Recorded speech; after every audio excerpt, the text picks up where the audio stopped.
এখন এই জায়গায় বই আছিস? তোরে না কইলাম তো নানা বাড়ি যাবো ঈদের ছুটিতে। কাপড় চুপড় যা যা লাগবে ব্যাগে ঢুকাইতে। ঢুকাইছি তো যা যা লাগবে। কাপড় চুপড় ঢুকাইছিস না থালা বাসন ঢুকাইছিস ঘরের সব?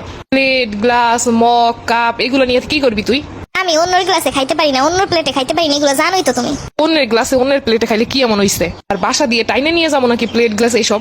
আলাদা খাইতে চাইলে তো তাদের ঘরে নতুন নতুন প্লেট গ্লাস আছে। কেডা না কেডা খাইছে সেগুলো আবার ধুয়ে রাইখা দিছে। আমি যদি প্লেট গ্লাস না নিতে পারি তাহলে আমি যাবো না। তুই চল আমার সাথে, ওই জায়গা থেকে ম্যানেজ করে দিমুনে। সত্যি দিবা তো? একটা ঢং শুরু করছে, অন্যের কিছুতে খাওয়ান যাইবো না। তে মান যাইবে না জাজ যাইবে। থাক তুমি যাও, আমি যাবো না। ওই দিনও মেহমান বাসায় আসছে, তুই যা করছিস মানুষের সামনে লজ্জায় মুখ দেখানো যায় না। আমি আবার কি করলাম? গ্লাস খুঁজতেছি, খুঁজতে খুঁজতে গিয়ে ফ্রিজের ভিতর 6টা গ্লাস পাইছি।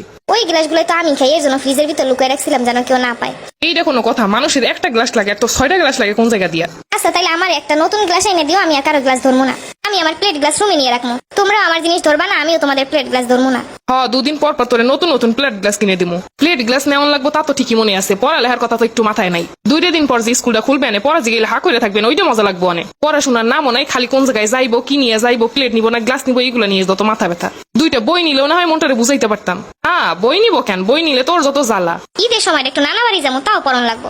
মানুষ তো একটু ঈদের সময়টাও ছাড় দেয়। 3টে দিন হয়ে গেছে ঈদের, এখন আবার পড়াশোনার সার কিসের?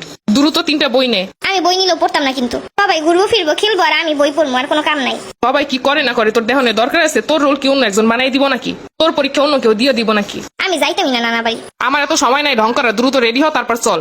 আমি কিন্তু তোমার কোলে বইয়ে যাইতে পারবো না, আমার আলাদা সিট দেওয়া লাগবো। আচ্ছা দিমু অনেক সিট, এবার চল। প্রতিবারই এমন বলে নিয়ে যাও। টাকা গাড়িতে উঠে প্রথমে পাশের সিটে বসাও, তারপরে যখন লোকজন আসে ঠিকই কোলের উপরে উঠে বসাও। তা লোকজন ভরে গেলে কি তোর মাথার উপর বসামো? তুমি আমার ভাড়া দাও না, দেখেই তো কোলে বসা লাগে। এইটুকু মানুষের আবার সিট লাগবো, কোলে বসলে তো টাকাগুলা বাইসা যাইতেছে। রাস্তায় বাইরে এলে তো এই দেখামু সেই দেখামু, তখন মনে পড়ে না। আচ্ছা আমার কোনো খাউন কিনে দেওয়া লাগবো না, কিন্তু আমার এবার সিট দেওয়া লাগবো। সিট না দিলে আমি আবার বাসে ফেরত আসবো। আচ্ছা চল, সিট থাকলে সিট দিমু অনেক তোরে। এত বড় হয়েছি তারপরে এখনো সিট দেয় না। আমার থেকে ছোট ছোট বাচ্চাকেও সিটে বসাই নিয়ে যায়, আর কিপটামি কইরা আমারে কোলে করে নিয়ে যাও। আমরা ছোটবেলায় নানা বাড়ি হাইটা হাইটা গেছি, এখন তো কোলে বসে যাইতে পারতেছিস। যা বলবো তাতে আমরা আগে কি করছি? তোমাদের আগে কি এরকমের যুগ ছিল নাকি? গাড়ি তো ছিল না, তোমরা যাবা কিসে? এখন গাড়ি আছে বলে কি টাকা নষ্ট করতে হইব?